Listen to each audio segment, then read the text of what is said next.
É, muito. Não, fiquem tranquilos, tá certo? Vai dar tudo certo. Né? Já estou aqui adiantando para vocês que essa aprovação vai chegar, tá bom? O que depender da gente, a gente vai fazer tudo para que essa aprovação chegue e que realmente venha aí para bonificar, melhorar, trazer para vocês a realização de um sonho, tá certo? E como diz minha avó, cara, minha avó é um personagem muito presente aqui nas nossas aulas, porque durante muito tempo da minha infância eu vivi com a minha avó. Né? Minha avó foi a pessoa que me criou. Então tem muito exemplo de vida que eu trago aqui para a aula que veio dela, tá certo? Minha avó tem um ditado que diz mais ou menos assim: quem tem a vontade já tem metade, meus amigos. Né? Então se vocês já têm a vontade, metade do caminho já foi completo. Né? Agora a gente vai em busca dessa outra metade, tá certo? Sou o professor Norberto Nascimento, sou professor principalmente lá no Juazeiro, né? Então, tanta atuação aqui no Crato, mas lá no Juazeiro uma atuação mais ampla, tá certo? Sou amigo do Leonardo de muitos anos, né? Como ele estava falando aqui nesse instante, a gente estudou junto em outro momento da nossa vida, no outro curso, né? Por incrível que pareça, a gente foi estudante do curso de matemática, a gente fazia matemática juntos, né?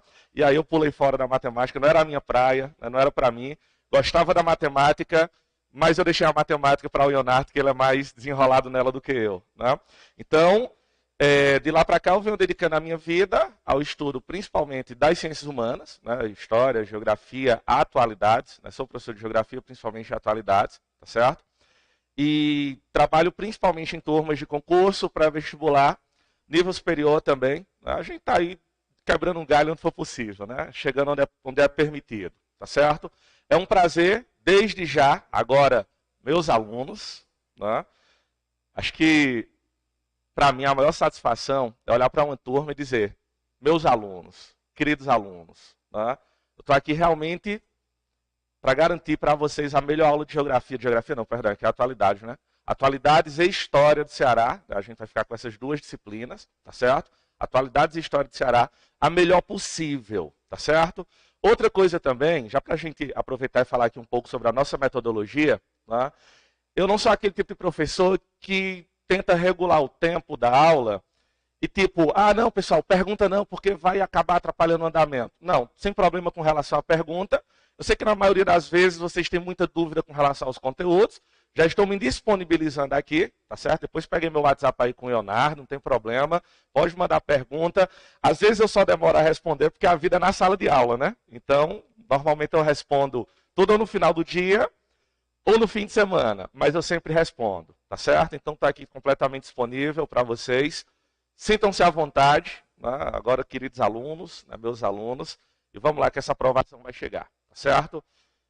Agradecer também a parceria, aproveitar que está gravando, né? Agradecer também a parceria aí com o Leonardo, o IB Cursos e Concursos, né? Dizer que é uma satisfação para a gente enorme estar aqui. Fazia muito tempo que o Leonardo e eu estávamos tentando trabalhar juntos, né? Mas essa sintonia só chegou agora. E se chegou agora é porque é para ser sucesso, né? Então vamos lá, tá certo? Queridos, eu preparei para vocês hoje o tema de atualidades, que é o primeiro que está lá na saída do edital. Não é edital ainda, mas está lá no Diário Oficial já, né? Questão ambiental, tá certo? Hoje, como é um aulão, eu não preparei ainda questões de concurso sobre o tema. A gente vai trabalhar basicamente com conceitos. Essa primeira aula ela é para tentar trazer para vocês algumas ideias com relação ao meio ambiente. Dizer para vocês também que é um conteúdo que não é trabalhoso, né? Tem conteúdos piores, certo? Tem conteúdos piores. Vocês sabem porque estão estudando aí com uma carga bem grande, né? Esse concurso trouxe muita disciplina, né?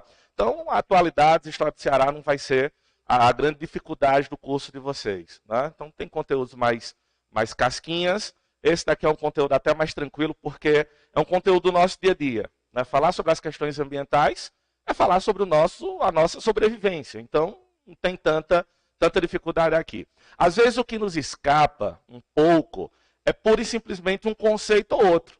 E a gente sabe que questão do concurso é conteudista. Né? Diferente, por exemplo, de uma turma de Enem, né, que aí normalmente a questão do Enem traz um contexto, tenta criar ali uma abordagem mais diferenciada para aquele tema. A questão do concurso não, é papum. Né? É uma questão conteudista, tá certo? eu me apresento para vocês já como um professor conteudista. Eu sou extremamente conteudista. Né? Minha parada realmente é conteúdo, minha parada realmente é conceito. A parte que eu mais gosto da ciência é essa parada de conteúdo, tá bom? Então, quando a gente estiver aqui na parte de hoje, especificamente hoje, estudando meio ambiente, a nossa aula é uma aula conteudista, tá bom? Uma dificuldade ou outra que pode rolar no tema de hoje é porque meio ambiente, ele requer um conhecimento prévio de outras disciplinas. Às vezes física, às vezes química, às vezes biologia. É por isso que ela está lá no edital de vocês, né? É meio que essa casquinha de banana aí. O cara diz que é meio ambiente, você pensa que é uma coisa mais simples, pensar que não no dia da prova, chega um conteúdo que tu não se ligou naquele momento que iria cair. Porque é um conteúdo mais próximo da química, por exemplo. Né? Então a gente vai dar uma abordagem também nessas especificidades aí que a disciplina do meio ambiente ela exige. Tá certo? Ó, já para a gente começar então, vamos passar aqui o primeiro slide. O primeiro slide ele já traz uma definição, tá certo? O que seria então aquilo que a gente entende por meio ambiente? Se vocês pegarem qualquer manual, seja ele de ambientalismo, seja ele de história, de geografia, vocês vão ver que meio ambiente... tá certo, obrigado. Meio ambiente nada mais é do que a interação, do que a relação harmônica entre o homem e a natureza. E aí a gente já pode perceber que existe uma pequena falha, né, nesse conceito. Peraí, em relação harmônica, cara, se tem uma coisa que a relação entre homem e natureza não é harmônica. Na maioria das vezes, se a gente for pegar, por exemplo, o nosso passado histórico, se a gente for acompanhar aí a história do desenvolvimento humano, a gente vai perceber que em determinados momentos da nossa história, o homem olhou para a natureza com ar de superioridade.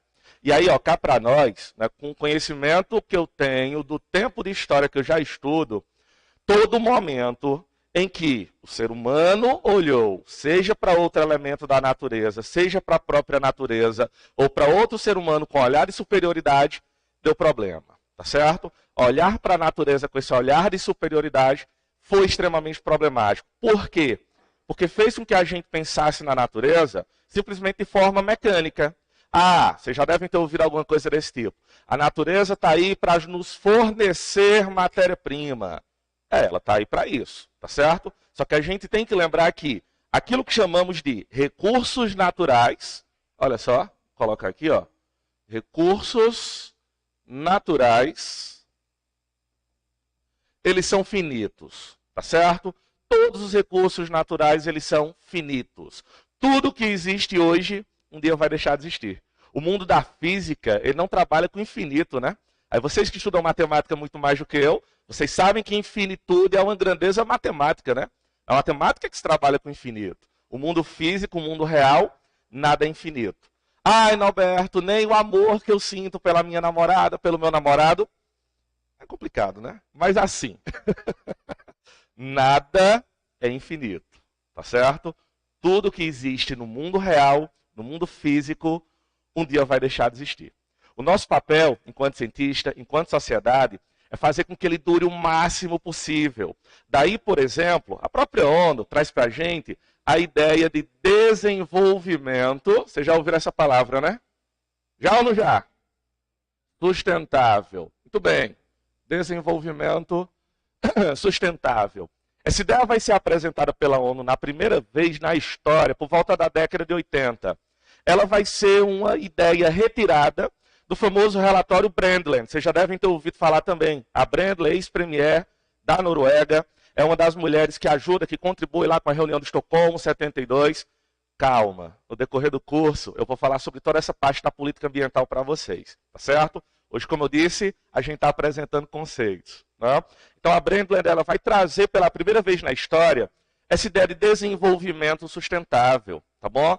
E é isso que vai orientar toda a nossa análise ambiental do século XX, final do século XX e agora do século XXI, tá certo? Desenvolvimento sustentável. O que é o desenvolvimento sustentável? É a prática, perdão, de retirar recursos da natureza, mas garantindo que esses recursos eles continuem existindo para as gerações futuras. A natureza está aí, é nossa fonte de matéria-prima, mas a gente não precisa acabar com todos os recursos imediatamente. Por quê? Porque os recursos eles são finitos, tá certo? Então, se são finitos, a gente tem que usar de maneira mais consciente, mais racional. Ah, Norberto, mas eles são finitos, mas ao mesmo tempo que eles são finitos, eles podem se renovar. Exatamente. Por isso que a gente vai dizer que existem recursos renováveis, tá certo? E recursos não renováveis. Recursos renováveis e recursos não renováveis. Qual vai ser a diferença entre esses recursos? Basicamente, o tempo de renovação. De verdade, todo recurso natural ele é renovável. Todo recurso natural. Se tem uma palavra que a gente poderia usar para definir meio ambiente, essa palavra seria resiliência. A natureza ela é extremamente resiliente. Ela tem um poder de transformação imenso, tá certo? O problema é o tempo que leva para essa resiliência acontecer. Tem determinados recursos que o tempo de renovação deles é extremamente longo. Vou pegar somente um aqui para problematizar. O petróleo. Olha só, o petróleo é um recurso natural, considerado não renovável, mas nesse instante eu disse que todo recurso se renova. Por que o petróleo é considerado não renovável? Porque o tempo de renovação é extremamente longo. Para a gente ter petróleo de novo na Terra, só daqui a milhões de anos. Olha só, a natureza vai produzir petróleo novamente um dia, só que vai demorar. Não dá certo a gente esperar, não tem como a gente esperar, tá bom? Muito provavelmente a próxima remessa de petróleo vai ser feita com matéria orgânica vinda de nós próprios. Então a gente não vai estar aqui para consumir essa próxima demanda de petróleo. Recurso não renovável. Um elemento químico como, pronto, ouro. Ouro. A gente está explorando o ouro que existe na Terra numa capacidade cada vez maior.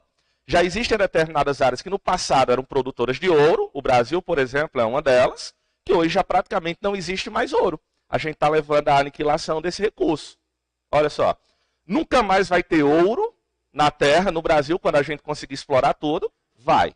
Até porque o magma está aí para isso. Até porque a renovação dos recursos ela acontece. O problema é que vai demorar milhares de anos para ter ouro novamente. Então, o recurso não renovável é exatamente aquele cujo ciclo de renovação é extremamente longo. O petróleo, elementos químicos, minerais, por exemplo, tá certo? Ciclo de renovação longo. Já os renováveis é porque o ciclo de renovação é extremamente curto, ou simplesmente dentro da nossa escala de vida. Exemplo, a energia solar. A energia solar, quando a gente fala agora do meio ambiente, não dá para deixar de fora a questão da energia solar, né? A energia solar está muito em alta nesses últimos anos. E tomara que continue, porque é um recurso natural completamente renovável, cujo ciclo de renovação, aqui na linha do Equador, só dura 12 horas para acontecer.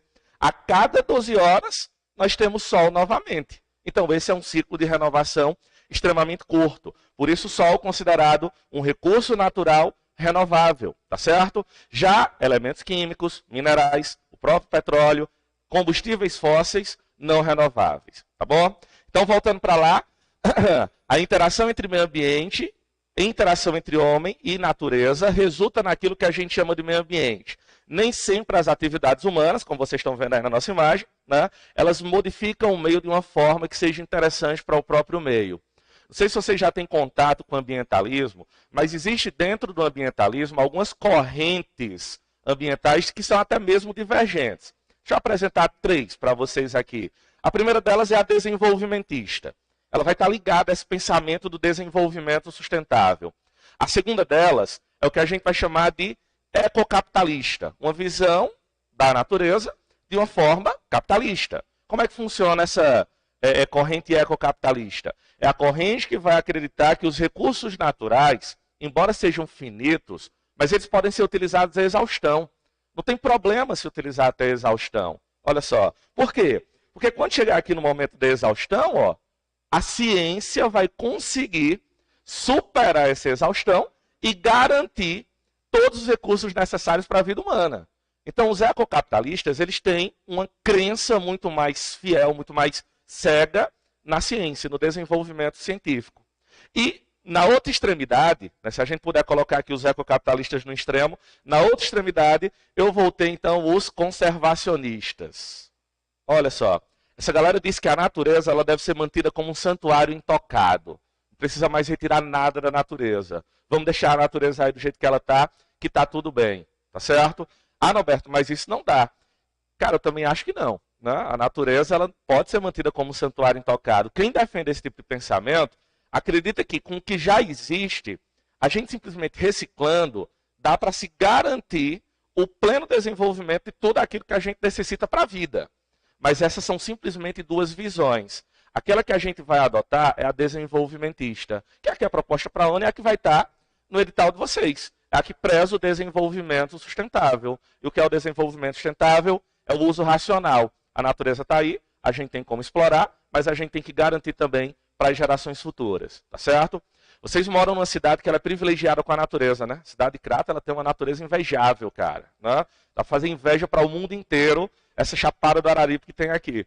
Já imaginou um dia a gente destruindo toda, na hora, meu querido, a gente destruindo toda a floresta nacional do Araripe que possui a chapada do Araripe? Como é que fica, então, primeiramente, só essa maravilha de clima que o Crato tem? Imagina aí. Né? Então a gente tem que usar os recursos que a chapada dá, mas a gente tem que usar de forma consciente, de forma racional. Essa é a ideia de desenvolvimento sustentável, tá certo? Então, a relação do meio ambiente é tentar exatamente unir, tá bom? É tentar exatamente unir, cadê a minha canetinha aqui com marca-texto? Portador não. É tentar exatamente a gente unir aquilo que é necessidade humana. Opa, passou aí também? Bota na segunda.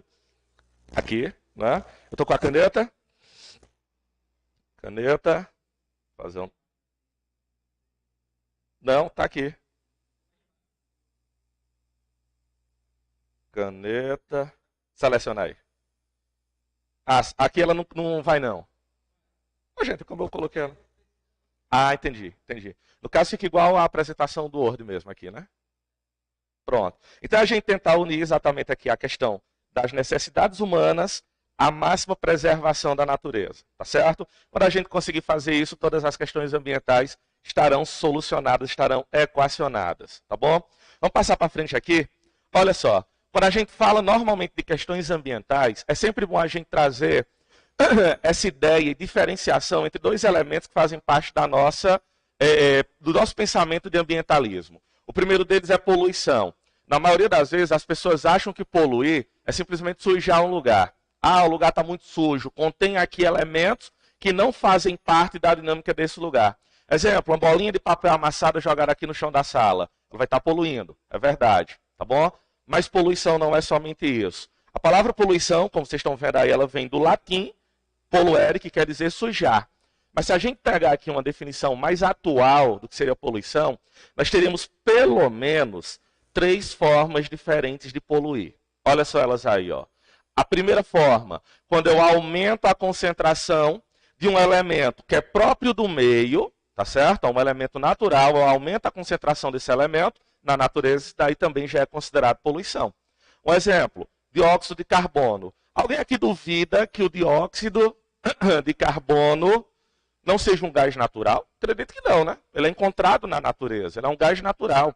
Mas quando a gente aumenta a concentração desse gás na atmosfera, a gente traz um problema. E isso é um tipo de poluição. Eu estou aumentando a concentração de um elemento que já é natural. É o primeiro tipo que eu coloquei ali para vocês. Ó. Outro tipo de poluição. Vou pegar esse que eu acabei de citar, né, do exemplo da sujeira. Quando eu introduzo no meio um elemento que é estranho a ele. Esse pincel aqui ele serve para mim como pincel. No dia que ele não tiver mais utilidade como pincel, vou dizer assim, rebola no mato. Né? Se eu rebolo esse troço aqui no mato, o que é que vai acontecer? Eu estou introduzindo um elemento que é estranho. Não existe pé de pincel na natureza. Pincel não dá em árvore. Então, o resultado. Essa introdução, ela é uma atuação de poluição. Tá certo? Eu vou estar introduzindo um elemento que é estranho à natureza. E o terceiro e último tipo, que na verdade está ali no segundo, né? Só pulei para o terceiro para ficar mais próximo do exemplo, é quando eu retiro da natureza um elemento natural. Exemplo, o CFC, que age na famosa camada de ozônio. Esse camarada destrói esse outro. Então esse daqui está poluindo porque está destruindo esse. Tá certo? Então existem pelo menos esses 3 tipos de poluição, de formas de poluição. Quando eu aumento a concentração de um elemento que é próprio do meio, mas aquele meio só tem aquela quantidade X. Se eu aumentar, eu vou estar poluindo. Que é o caso, por exemplo, aqui do CO2. Ah, Roberto, mas como é que eu estou aumentando CO2? É porque é o seguinte, o CO2 que está na atmosfera, de forma natural, ele já é contado pela natureza. Mas quando a gente retira o petróleo lá do subsolo, traz para aqui para cima e queima, a gente transforma o petróleo em CO2. E esse aqui é o problema. É uma quantidade extra de CO2. Tá certo? Então, quando eu aumento a quantidade de um elemento que é próprio, de um elemento natural, quando eu reduzo a quantidade de um elemento natural, ou quando eu introduzo no meio um determinado elemento estranho a ele. Tá bom? Então, tudo isso daí seriam formas ou resultado da ação poluidora.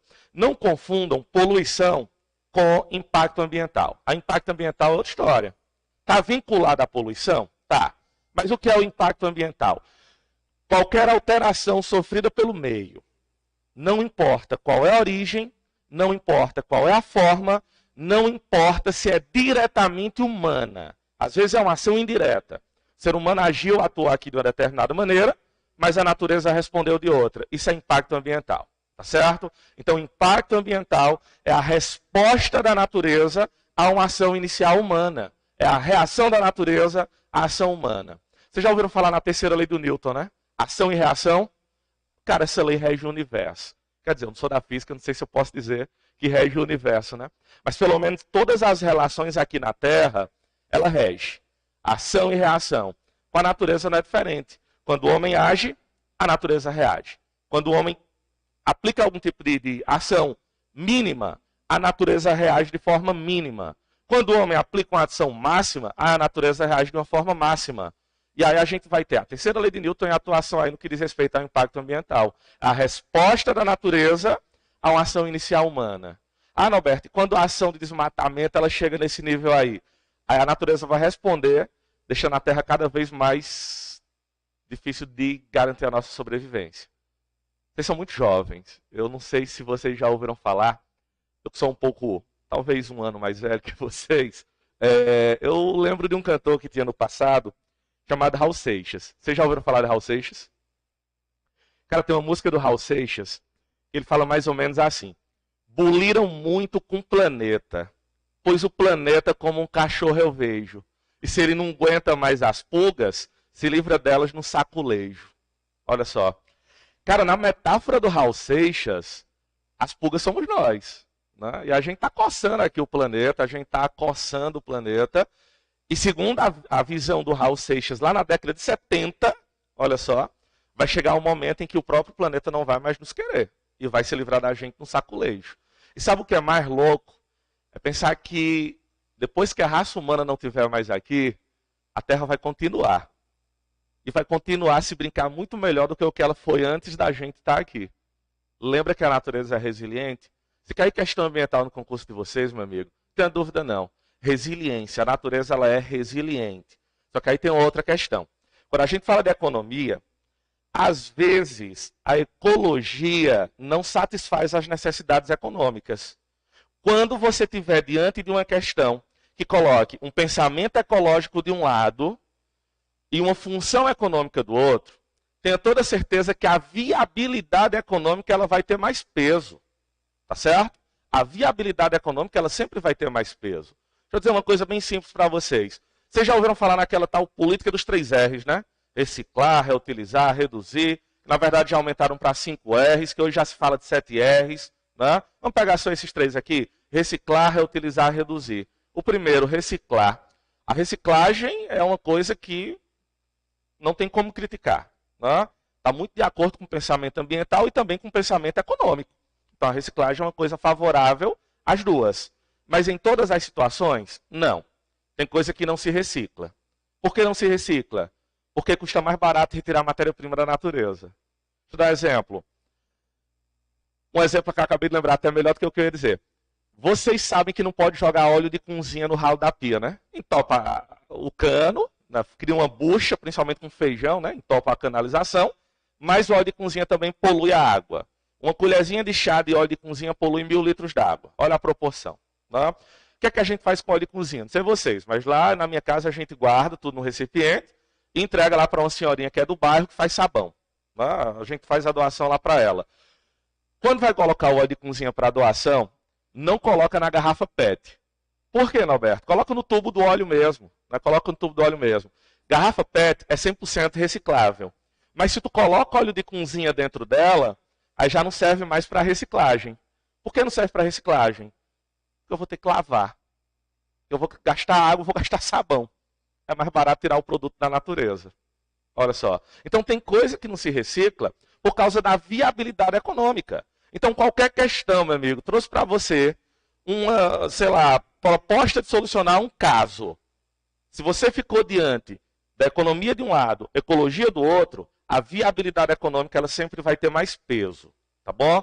Coloque isso daí na cabeça de vocês, é o bizu da aula de hoje, viu? Dica de milhões já. Viabilidade econômica sempre vai ser mais importante, tá certo? Não adianta uma coisa ser fundamentalmente interessante do ponto de vista ecológico e não ter viabilidade econômica. Ela tem que ter viabilidade econômica. A viabilidade econômica vai ser determinante. É igual, por exemplo, uma vez eu tive uma aluna, acabei de lembrar de uma situação aqui complicada. Uma vez eu tive uma aluna no curso de especialização. Dando aula no curso de especialização, a minha cadeira era de meio ambiente, estava dando aula de introdução aos estudos ambientais. Né? E aí uma aluna chegou para mim e disse, olha, Norberto, eu acho muito importante a educação ambiental. E aí ela já veio com outro tipo de argumento, que eu naquele momento lá achei muito engraçado até, né? Essa história já tem um tempo. Ela disse para mim, eu sou aquilo que as pessoas chamam de eco-chata. Eu disse, vixe Maria, né? Quando a pessoa própria vem assumir que ela é chata, é porque ela deve ser muito chata, né? Eu sou aquilo que chamam de eco-chata, né? Eu não concordo com essa sua visão aí de que a natureza tem que dar viabilidade econômica, que a natureza está aí para a gente utilizar e utilizar de forma racional. Não, a natureza ela tem que ficar preservada mesmo. Eu sou assim. E ela era professora de biologia, inclusive. Na minha escola, os meus alunos, eles têm que respeitar a natureza. Na minha casa, a minha filha, ela tem que respeitar a natureza. Olha só. E ela me deu um exemplo que eu achei absurdo. Mas olha só o exemplo dela. Certa vez estava saindo da escola com a minha filha, a filhinha dela, na época, 7 anos de idade, estudava na mesma escola que a mãe, trabalhava, né? Saindo da escola com minha filhinha, a menina andando na minha frente, se distanciava um pouquinho e toda árvore que passava ela arrancava uma folhinha. Toda árvore que passava ela arrancava uma folhinha. Até que teve uma que tinha lá um garajal, um gradil, ela subiu naquele gradil, pulou, encheu as duas mãos e ó, vrá, puxou ali as folhinhas da árvore. Eu não aguentei ver aquilo não. Corri lá, peguei, aí disse o nome da menina, o nome da criança, né? Peguei no cabelo dela e puxei. Quando ela olhou para mim com a cara de choro e perguntou, oxe mamãe, a senhora puxou meu cabelo? Aí eu respondi, doeu? Ela disse, doeu. Pois do mesmo jeito foi com a plantinha. Meu Deus do céu. Aí eu disse para ela, ainda bem, fulana, que a sua filha, ela só puxou umas folhinhas. Já imaginou se ela segura num galho e quebra? Tu ia fazer o quê? Quebrar o braço da criança? Né? Cara, a gente pira, tem gente que pira às vezes nessa situação. Né? Não é para pirar, tá certo? Ao mesmo tempo que eu também não concordo que a gente destrua tudo. Não, mas a gente tem que entender que está aí para nos servir. Não tem de onde tirar matéria-prima se não for da natureza. Tá certo? Então, essa prática chamada de desenvolvimento sustentável, na minha visão e na visão da organização política brasileira hoje, ela satisfaz as nossas necessidades. É a gente utilizar o recurso hoje, garantindo que ele vai existir no futuro. Tá bom? Vamos para frente. Tem mais coisa aqui, ó. Poluição hídrica. Rapaz, isso aqui é uma coisa que é complicada, né? Tá aí uma sarjeta lançando poluição, esgoto doméstico, diretamente aqui no Rio, ó. Vocês estão vendo aí. O fim de um recurso hídrico. O que é complicado, tentando trazer agora para a nossa realidade. A gente vive aqui numa região que é seca, né? Nosso clima é o semiárido, é o clima semisseco. Nós temos cidades aqui no interior do Ceará que elas convivem com a falta d'água, que é coisa de fazer pena. Né? A gente às vezes fica meio revoltado quando vê na TV alguma notícia da região Nordeste, bota aquela história de chão rachado, de gado morrendo de sede, de vegetação espinhosa. A gente fica achando que aquilo ali é um exagero da mídia nacional, mas de verdade não é. Aqui na região do Cariri a gente realmente não tem aquilo. Aqui na região do Cariri é um lugar diferenciado. Mas vocês conhecem uma região aqui do Ceará chamada Sertão dos Inhamuns?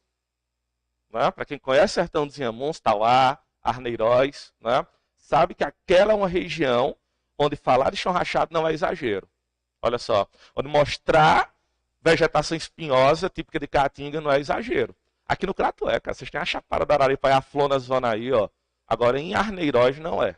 Né? Mandacaru, Xique-Xique. Em Tauá, Eu não sei como é que está Tauá hoje, faz um tempo que eu fui em Tauá.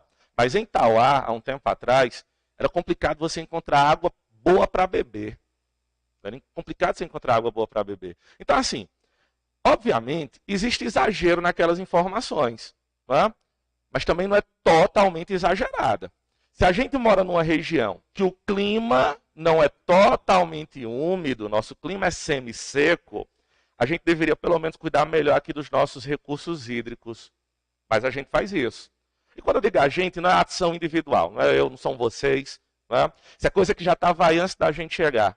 Essa poluição, que no caso está sendo aqui representada pela boca de lobo que está derramando esgoto doméstico diretamente no rio, é chamada de poluição pontual. Opa, essa é a primeira forma de poluição. Volta, volta, volta. Pode voltar. Aê. Essa é a primeira. Não, a anterior. Obrigado. Essa é a primeira forma de poluição, tá certo? A poluição pontual. Ó. Tá aí ela. Ah, o meu tá passando. Será que eu estou apertando aqui na caneta?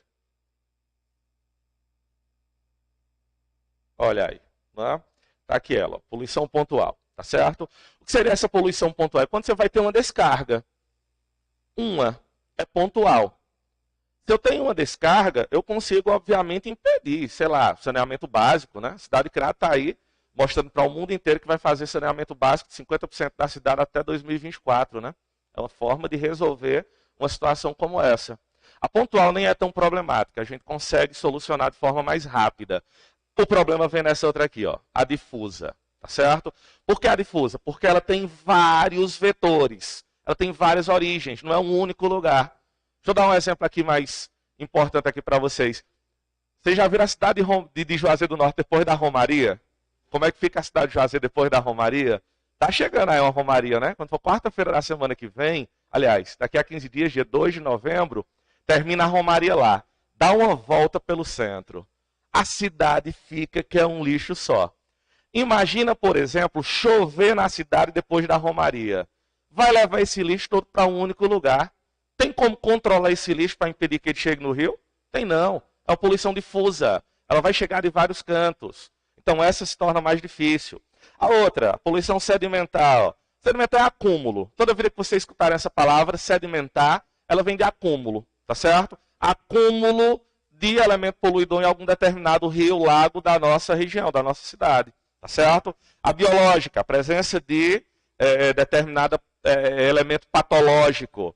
Como, por exemplo, a cólera, como, por exemplo, a leishmaniose, como, por exemplo, a leptospirose, perdão, leishmaniose não, né? A leptospirose, tá certo? Tudo isso daí são exemplos de presença biológica nos resíduos, nos recursos hídricos. Poluição térmica, essa daqui eu coloquei só como tipo. A gente não tem aqui na nossa região, a gente não tem na nossa cidade, a gente não tem no estado do Ceará, tá bom? É só para que vocês conheçam. O que seria essa poluição térmica? Aquela que é relacionada principalmente à atividade da energia nuclear, energia termonuclear. Por quê? Porque a energia termonuclear, ela produz muito calor. O reator nuclear, ele esquenta muito. Então ele tem a necessidade de ser refrigerado. Então tem um radiador, esse radiador vai refrigerando o tempo todo o reator, e depois que a água passa no radiador, ela vai ser descartada. E ela está quente. Se eu coloco aquela água diretamente num rio, ou no próprio oceano, eu vou causar a mortandade dos animais, a mortandade dos peixes. Então está aí a poluição térmica. E por último, a mais comum aqui em nossas cidades, que é a do depósito de substâncias, como fertilizantes, por exemplo, como agrotóxicos, como simplesmente esgoto plástico, petróleo. Petróleo, Norberto? Não tem petróleo aqui na nossa, no interior, né? Mas a gente teve algumas questões envolvendo derramamento de petróleo aqui na região Nordeste há um tempo atrás, né? Vocês devem ter visto. O navio vindo da Venezuela, carregado de petróleo, sendo transportado por uma empresa americana, ou empresa inglesa, né? Segundo o navio, ele teve uma emergência em alto mar e precisou despejar o petróleo. Precisou liberar um dos tanques de petróleo. O petróleo acabou chegando nas praias brasileiras, entre elas as praias cearenses. E a população, em regime de mutirão, se juntou para ir tirar, se juntou para ir remover aquele petróleo. E foi exatamente antes da autoestação, né? Pertinho ali das férias. Como é que a gente recebia turista, cara? A gente vai falar da economia aqui do estado de Ceará. Uma boa aquisição de divisas para o nosso estado é o turismo. Fortaleza é conhecida como a terra do sol. Olha só, Quem mora nas outras regiões do Brasil, principalmente Sudeste e Sul, cara, Fortaleza é um prato cheio. Né? Quem mora no Sul, que a maior parte dos dias do ano são frios, acreditar que tem uma cidade como Fortaleza, que tem praia, que tem um setor turístico extremamente desenvolvido e que tem sol o ano inteiro, cara, é um verdadeiro paraíso. Então a gente não pode se permitir ter a praia suja por petróleo. E aí foi o pessoal mesmo lá, botou caçamba lá no meio, porque, obviamente, aquilo iria interferir nessa atividade. Falando em Fortaleza, Terra do Sol, eu falei de energia solar um pouco atrás, né? Fortaleza já ofereceu, não sei se ainda oferece, Fortaleza já ofereceu seguro sol. Vocês já ouviram falar nisso? Se você é turista, comprou um pacote turístico para ir para Fortaleza e durante 3 dias choveu, a prefeitura lhe reembolsa. Seguro sol. É garantido que vai ter sol em Fortaleza. Olha só, a prefeitura te reembolsa para você voltar quando quiser. Se você foi com a família inteira, reembolsa a família toda. Imagina aí, será que você tem confiança de que tem sol? 365 dias tem um ano. 328 dias são de sol em Fortaleza. Né? 328 dias são de sol. Não é muito sol. Mas, enfim, o grande problema do petróleo nem é esse petróleo que vai ser solto aí, por exemplo, em alto mar. Isso daí dá para remover, dá para ser utilizado normal. O problema é quando ele chega no litoral. Além de afetar, no caso do estado do Ceará, principalmente a atividade turística, mas ele vai afetar também aí a vida litorânea, que depende, obviamente, da relação com a praia para sobreviver. Olha mais aí o que eu coloquei para vocês. Falando de tragédias ambientais, né? Acredito que essa parte vai estar muito em voga, porque a gente teve, nesses últimos anos, uma tragédia ambiental bem desinteressante no Brasil, que foi a da barragem de Brumadinho, né? Vocês estão lembrados aí, tem 3 anos aproximadamente, né, que aconteceu. Essa daqui foi uma tragédia anterior. Essa tragédia é a famosa tragédia da hidrelétrica de Balbina. Ela é lá no Amazonas, lá no estado do Amazonas. Antes de Mariana, é considerada a pior tragédia ambiental brasileira. Por quê? O que foi que aconteceu? Essa usina de energia elétrica, ela foi construída na década de 80. E na década de 80, o que foi que aconteceu? A legislação ambiental ela era diferente da legislação que a gente tem hoje. Não era, por exemplo, planejado retirar toda essa cobertura vegetal que existia aqui na área da represa, que antes era área de floresta. Então, à medida que a usina foi ficando pronta e o nível da água na represa aumentou, os vegetais que existiam aqui começaram a morrer. E ficou daquele jeito ali, ó. Ali é uma região lá em Balbina chamada de paliteiro. As antigas árvores estão todas assim, até hoje. Tá certo? Roberto, cadê as folhas dessas árvores? Cara, a árvore morreu. Aí é o que está restando, foi boa. Agora sim. Aí é o que está restando da árvore, né? E que está num processo de decomposição mais lento. Esse processo vai fazer o seguinte. Para isso estar aqui sendo decomposto, como é matéria orgânica, para isso estar aqui sendo decomposto, vai ser necessário a presença de bactérias. Não é isso? Essas bactérias que vão decompor essa estrutura orgânica, elas vão estar alojadas na água, vão chegar aqui na estrutura orgânica, vão começar a decompor, e elas vão respirar oxigênio durante a inspiração e vão expirar metano. Esse processo de enriquecimento da matéria orgânica presente na água é chamado de eutrofização. Tá bom? Não acontece somente numa situação como essas, não. Não sei se vocês já viram. Às vezes tem a lama do esgoto. Quem mora aqui em rua, na minha rua tem. Quem mora aqui em rua que tem lama de esgoto passando, normalmente quando aquela lama vai acumulando, ela começa a ficar mal cheirosa e começa a ter ali a presença de um lodo, né? Às vezes de uma matéria orgânica mais densa, e aquela matéria orgânica vai se decompondo, aquilo é o processo de eutrofização acontecendo. Tá certo? Então a eutrofização é um processo de acúmulo de matéria orgânica, então seria a poluição daquele primeiro tipo que eu falei para vocês. Eu estou aumentando a concentração de um elemento natural, o acúmulo de matéria orgânica, no caso aqui no meio aquoso, tá certo? Então hoje a hidrelétrica de Balbina, está aqui a definição, né? Hoje a hidrelétrica de Balbina, ela produz tanto metano que não compensa a quantidade de energia elétrica que ela produz. Olha só a tragédia que a gente criou. Né? Ela produz mais metano, olha só, na sua represa, do que a quantidade de energia elétrica que ela produz. Né? É uma usina de pequeno porte, foi construída como experimento realmente na época. Mas para que esse experimento, Norberto? Para ver se dava para construir usinas nos grandes rios da região norte, nos rios da região amazônica. E dá. O Brasil tem vários projetos, inclusive 6 em andamento, para a gente construir usinas lá no rio, nos afluentes do rio Amazonas. Né? A gente precisa de muita energia, é verdade. Né? E a gente tem a vantagem de ter uma fonte limpa. Energia hidrelétrica é uma fonte limpa. O problema é quando uma tragédia ambiental dessas aí acontece. Aí, por falar em tragédia ambiental, passa aqui para a próxima. Vai passando aí, mas já que tu já está ajudando, né? Passa aí para a próxima. É um GIF, né? Uma imagem animada. Ela não está ficando tão clara, né? Tão legal, mas é da barragem de Brumadinho. Vocês devem lembrar, porque não faz tanto tempo, né? O que foi que aconteceu lá em Brumadinho? É uma barragem de rejeitos da exploração ferrífera naquela região de Minas Gerais, conhecida como quadrilátero ferrífero. É a maior área de exploração de ferro, de minério de ferro. Minério de ferro é um mineral chamado hematita, tá certo? É a maior área de exploração de minério de ferro próximo aos grandes centros urbanos do Brasil. Então é onde a gente mais explora minério de ferro, próximo aos grandes centros. As outras áreas a gente vai ter lá no estado do Pará, a gente vai ter no estado do Mato Grosso, tá bom? Para explorar ferro também, inclusive no Pará. É a maior área de exploração do mundo. Ficou ruim, né, a imagem? Não rolou não, né? Pode deixa quieta aí. Né? Pode deixar ela sem apresentar mesmo. Né? Já que não rolou. Mas todo mundo lembra, né? Todo mundo lembra dessa situação. Então, nesse caso aqui, além da tragédia ambiental, a gente vai ter uma outra tragédia que, na minha opinião, é muito pior, que foi a morte de pessoas de forma direta pela explosão da barragem. Aliás, explosão não, né? Foi bem uma explosão, foi mais uma implosão, né? Que foi de dentro para fora, pelo destroço levado pela barragem. Né? E aí você teve perda de vidas humanas. Aproximadamente 300 pessoas morreram somente nessa brincadeirinha aí.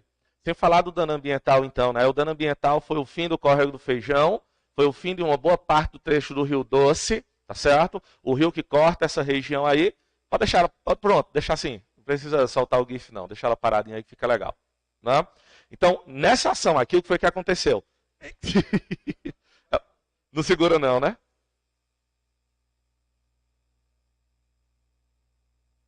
Pode deixar sem, se não der certo, não tem problema não. Todo mundo lembra isso aqui, vocês viram no jornal na época. Né? Vocês viram no jornal na época. Né? Então, o que é que acontece? Mas, enfim, nesse caso aí a gente vai perceber que, além da perda de vidas humanas, teve também a questão ambiental. Com a presença agora de minério de ferro, de óxido ferroso, que vai demorar uma centena de anos para ser retirado desse lugar. O importante é que um dia ele vai sair. Talvez não saia para a nossa geração ou para a próxima geração, mas um dia ele vai sair. Tá certo? O que vai ficar, infelizmente, dessa relação aí é somente a saudade das pessoas que morreram, né, que partiram. Então, nesse caso, as ações humanas, elas nem sempre são ações bem planejadas, bem calculadas. Não sei se vocês viram na época, mas a empresa responsável pela operação dessa barragem de rejeito tentou colocar a culpa num terremoto. Um terremoto no Brasil. Né? Não faz sentido, mas ela tentou colocar a culpa no terremoto. Por quê? Porque se fosse por uma questão natural, a empresa não seria obrigada a ter que pagar com os prejuízos gerados pelo rompimento da barragem. Né? Então ela tentou colocar a culpa no terremoto. Um terremoto de fato aconteceu. Um terremoto leve, mas aconteceu. Tá bom? Não deu nem para ser percebido por ninguém, mas ele aconteceu. E a empresa se apegou nele. Só que tem uma questão. Os engenheiros que foram responsabilizados, eles apresentaram um laudo dizendo para o juiz, que estava julgando o caso na época, que a gente não pode ser responsabilizado. Está aqui o laudo, eram 3 engenheiros, onde a gente já mostra para a Samarco que existe um comprometimento na estrutura da barragem. Então os caras se livraram de ter que pagar o pato por isso. Tem um laudo já comprovando que uma análise técnica constatou uma fragilidade na barragem. E que aquele abalo pelo terremoto poderia até ter causado realmente o rompimento. Mas era porque ele já estava fragilizado. Estão vendo como não há harmonia na relação entre homem e natureza? E quando essa harmonia ela existe, ou quando a gente tende a fazer com que ela exista, né, a gente ainda deixa muito a desejar. Eu acredito que tinha uma última imagem, mas eu não lembro se eu coloquei aqui para vocês. Coloquei não. Né? Mas eu fiquei com medo de não dar tempo. Mas dá tempo de falar. Tinha uma última imagem aqui ainda. Né? Pode tirar, pode deixar. Que é a imagem com relação ao lixo. Tá certo? A imagem com relação ao lixo. Como assim, Alberto, lixo? Cara, não sei se vocês sabem, mas um dos grandes desafios da nossa geração está ligado exatamente ao que a gente vai chamar de resíduos, aliás, vou nem colocar resíduo sólido. Política Nacional dos Resíduos Sólidos. Vocês já ouviram falar dela? É uma lei ambiental, foi criada no ano de 2010, tá certo? E o objetivo dessa lei ambiental era dar um destino adequado para o lixo, para os resíduos sólidos. Qual é o destino adequado para os resíduos sólidos? Aterro sanitário, tá bom? A lei diz que todos os municípios brasileiros têm 4 anos para produzir um destino adequado para o lixo. 2010 começou a lei, entrou em vigor. 4 anos, 2014. A lei foi prorrogada para mais 4. 2018, a lei foi prorrogada por mais 6. 2024. Temos 2 anos ainda para cumprir essa lei.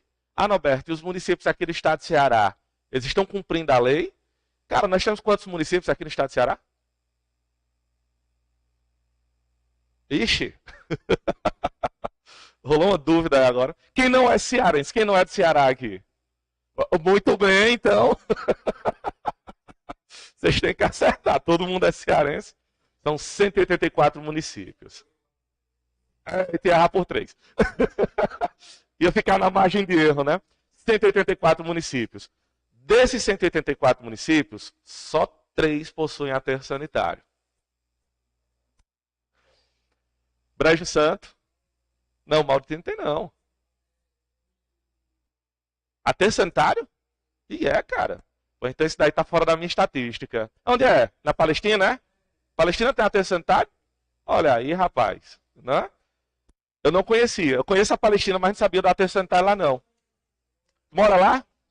Ah, então você é família Jussier. Jussier, um grandão, carecão, professor de história. Oxa aí, ó. Né? Aí, conhece também. É lá da Zumburana, né? Olha aí, rapaz. Muito bem. Mas não sabia não que lá no Mauriti tinha aterro sanitário, não. Pois ó, os 3. Distrito Mauriti, né? Os 3 municípios que tem. Os que eu, tirando Mauriti, né? Vamos deixar Mauriti fora por enquanto. Brejo Santo, Calcaia e Sobral. Calcaia. Fortaleza não tem aterro sanitário. Hã? É também, né? Calcaia tem aterro sanitário. Inclusive, Calcaia é quem recebe os resíduos sólidos de Fortaleza. Fortaleza não tem aterro sanitário, mas ela manda para Calcaia. Né? Uma coisa que se tentou fazer também aqui na região do Cariri, há um tempo atrás. Não sei se vocês lembram. Construir um aterro sanitário para toda a região metropolitana. A proposta seria do aterro lá em Caririaçu, né? Só que na época não houve articulação entre as prefeituras aqui da região metropolitana. E para a verba não voltar, aí resolveram usar a verba para a construção da primeira etapa do anel viário, lá no Juazeiro. Então a grana que foi usada para fazer a primeira etapa do anel viário, inicialmente era para a construção de um aterro sanitário na região do Cariri. Né? Já que tem lá na Palestina, vamos usar o da Palestina agora, né?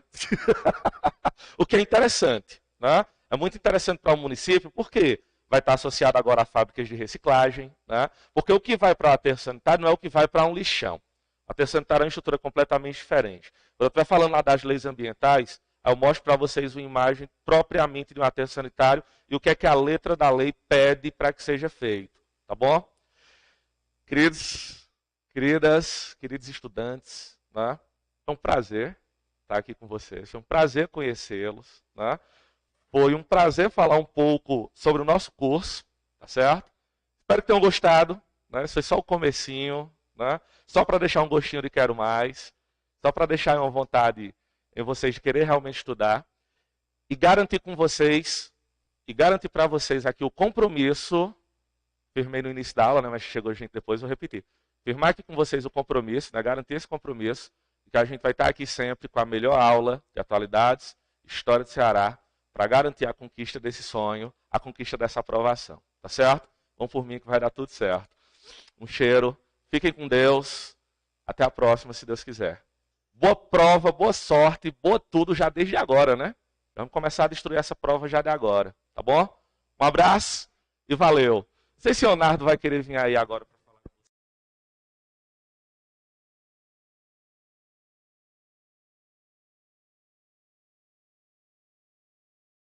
Tchau.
E aí, pessoal? Boa tarde, todo mundo. Turma, meu nome é Leonardo Botelho, sou professor de raciocínio lógico, também trabalho na coordenação do curso, né? Antes de começar a aula, ele vai abrir aqui o slide. Não sei se o menino botou o edital, né? Tem um slide. Turma, quem já estudou aqui raciocínio lógico? Quem nunca estudou raciocínio lógico? Só, só tem um aluno aí que disse que não estudou raciocínio lógico. Oi.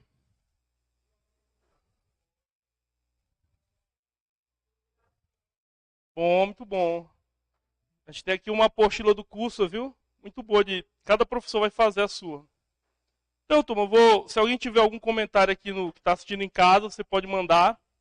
Está aqui ao vivo, viu? Tirando de vocês as dúvidas aqui, pessoal de casa. Então vamos começar, pessoal. Vou pegar o pincel apagador aqui. Pode projetar o slide aí, beleza? Beleza.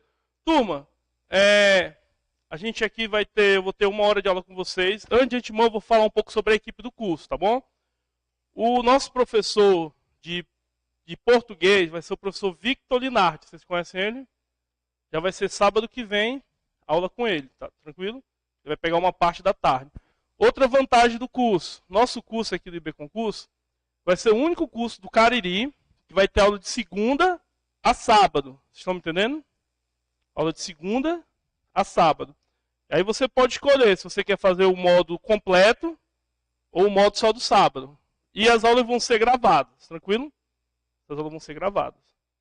Essas aulas gravadas, porque a gente sabe que tem um grupo de pessoas que é do sábado, que não pode vir aonde? Na semana, né? Assim? Mas vai poder ver o conteúdo completo. Qual é o horário da aula da semana?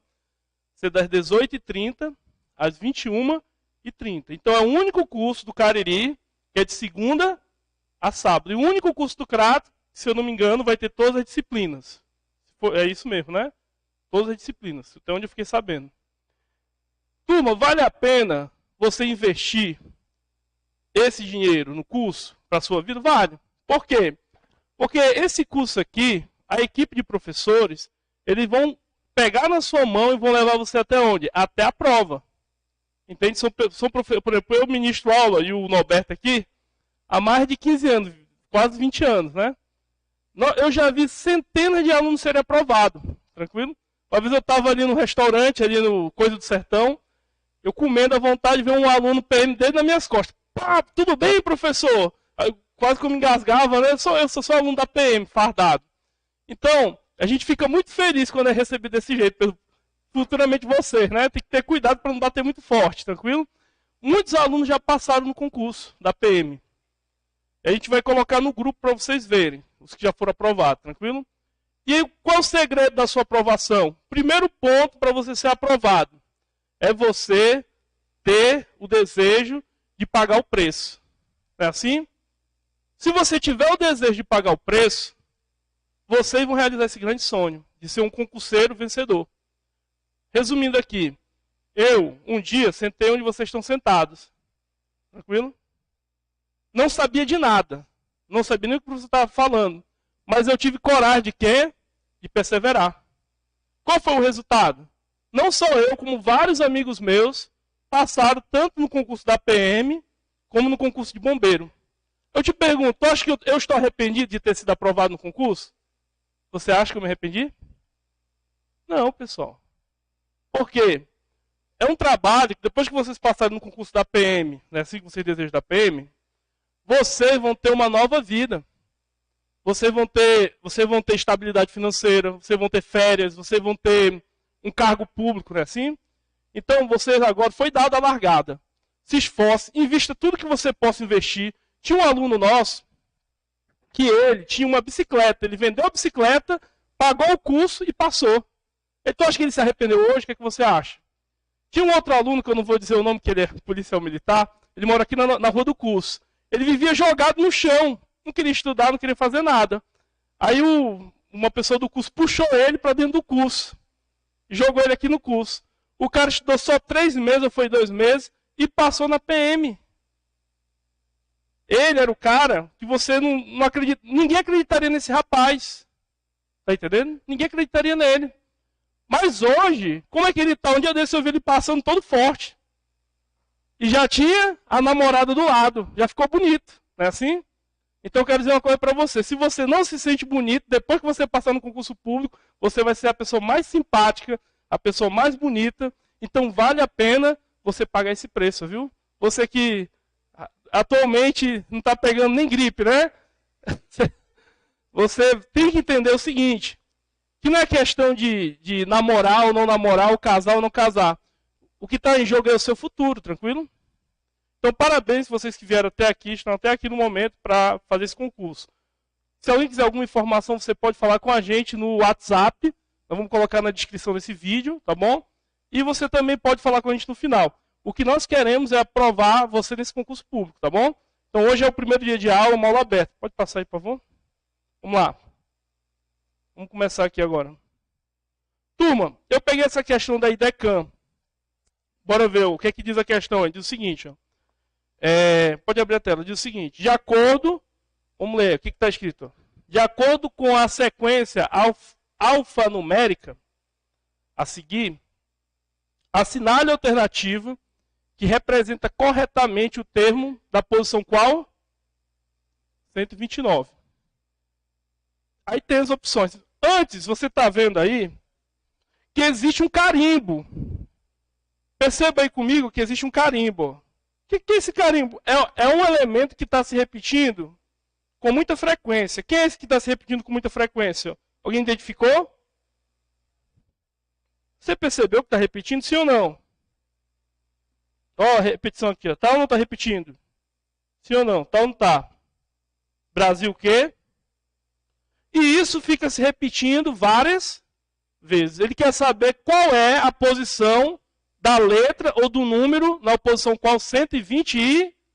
Então, corta aqui para o quadro. Então, vamos ver aqui como é que faz. Professor, isso tá no edital isso aí? Sim ou não? Tá. Qual parte? Tem o edital aí? Tem não, né? Se você abrir o edital da PM, tem lá frequências numéricas, verbais, vocês já viram isso aí? É aquele setor, né? Depois eu vou examinar o edital com vocês. Não sei se é hoje ou na aula 2. Eu pedi para o rapaz jogar aqui o edital, eu vou examinar com vocês, se der tempo. Então vamos resolver essa questão, turma. Ó, ele dá essa frequência, ó, Brasil 2019. Pronto. Isso aí é um carimbo que fica se repetindo. Ó. Brasil 2019. Vai até o infinito aí. Ó. Aí ele pergunta, qual é a posição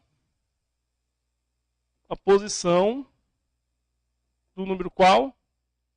129. E aí, você vai morrer? Vai se desesperar? Não. Você vai contar que existe um carimbo aqui. Quem é um carimbo? Brasil. Esse nosso carimbo, ele tem quantas letras esse carimbo aí, turma? Carimbo tem quantas letras? 10 letras. E aí o que você vai fazer com carimbo? Você vai fazer o quê?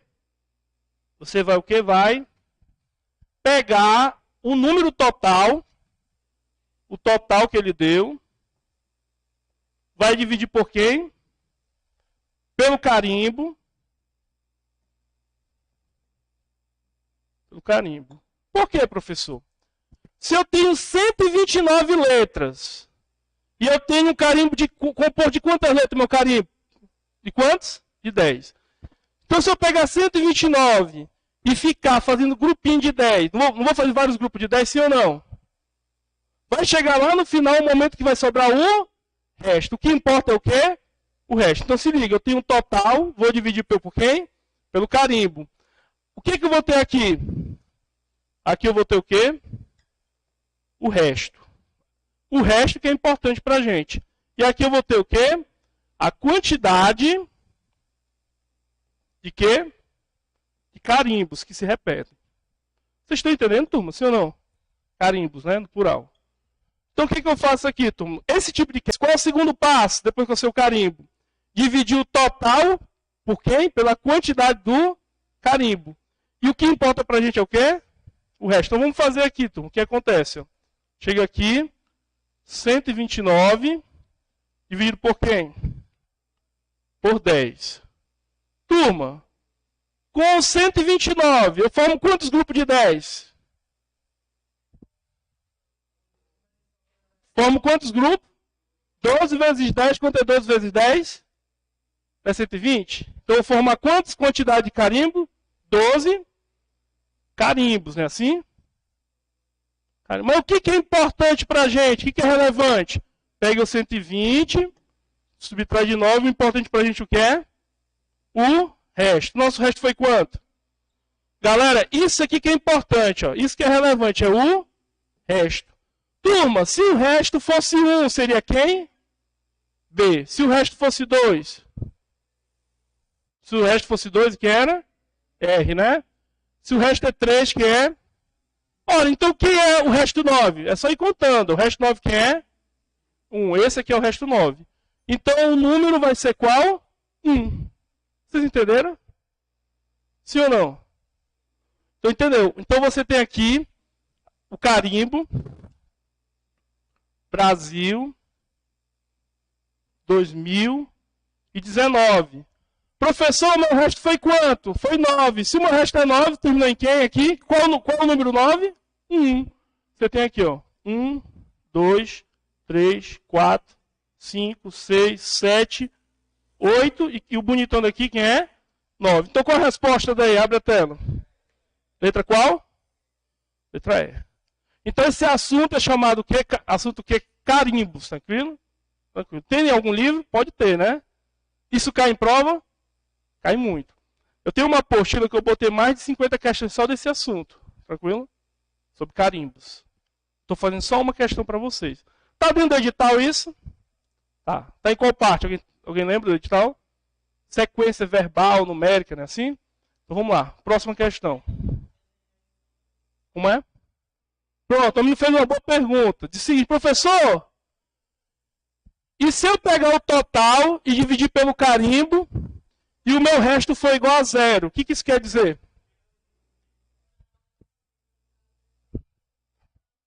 Também. Um aluno disse que era a primeira, se o resto for 0, e outra aluna disse que seria o último. Galera, se eu tenho 120, se eu tenho aqui o carimbo, né, não é de 10 letras, né, assim? Aí eu vou formando vários grupos. Aí sobra só 10 letras. 10 letras não vai formar fechado o carimbo, sim ou não? Vai. Então a última letra, que é a 10ª, vai cair aonde? A última? Pro 9. E quem é o resto 1? O B é o resto o quê? 1. E o último é o quê? O resto? O que é o resto do 0 aqui? Fechou a conta. Entende aí? Não fechou 10, né? Se a conta for exata, é porque você fechou exatamente o carimbo. Tranquilo? Se o resto for 0, é porque a última letra casou com carimbo. Entende aí? Com o último. Alguma dúvida? Entenderam? Meus amigos entenderam aqui em sala? Entendeu? Meu amigão aí. Entendeu, pessoal? Posso continuar? Se o resto for 1, é a primeira letra. Se o resto for 2, e se o resto for 0, é porque fechou o quê? A conta. Tranquilo? Próxima questão, questão 2. Vamos lá. Essa daí também tá no edital de vocês, o que é que vocês acham? Pode abrir pro pessoal aí.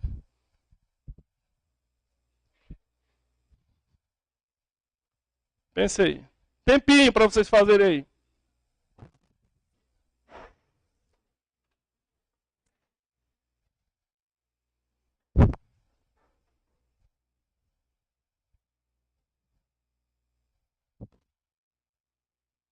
Vamos lá. E aí, galera? Qual é esse assunto aí? Alguém sabe dizer? Aqui.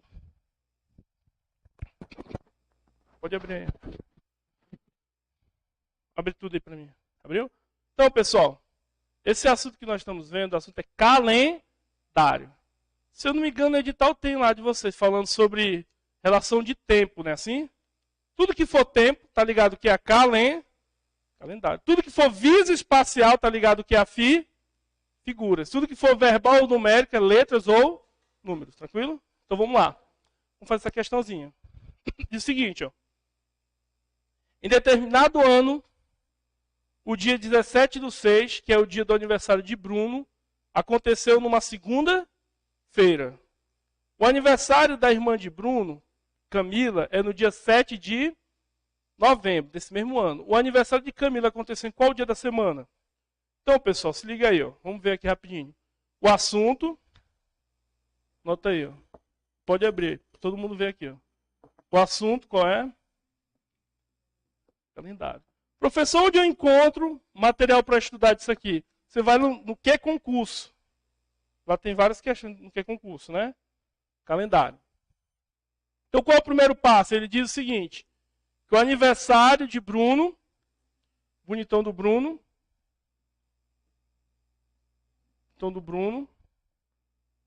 ele faz aniversário no dia 17, né? No 17. Faz aniversário dia 17 de junho. E é o que? Uma segunda-feira. E a Camila, pessoal? Camila, faz aniversário qual dia? 7 de novembro. Aí ele quer saber o quê? Qual o dia da semana? Dá ou não dá para descobrir isso aí? Dá. Como é que você vai fazer esse negócio? você vai colocar o dia do começo, e o dia do quê? Do fim. O primeiro dia e o quê? O último. Não é assim? Então o que você faz aí? Ó? Primeiro dia e o último. Vamos lá. Você chega aqui, turma, e bota. Você tem que ter cuidado com o primeiro e com o último. Tranquilo? Primeiro e último. E quantos dias são no mês? Todo mundo já sabe o bizu da mão, né? Eu não sou... Vou passar já já. Então vamos lá, ó. Então você tem aqui, turma, ó. Você tem aqui, ó. Junho. Julho. Agosto. Setembro.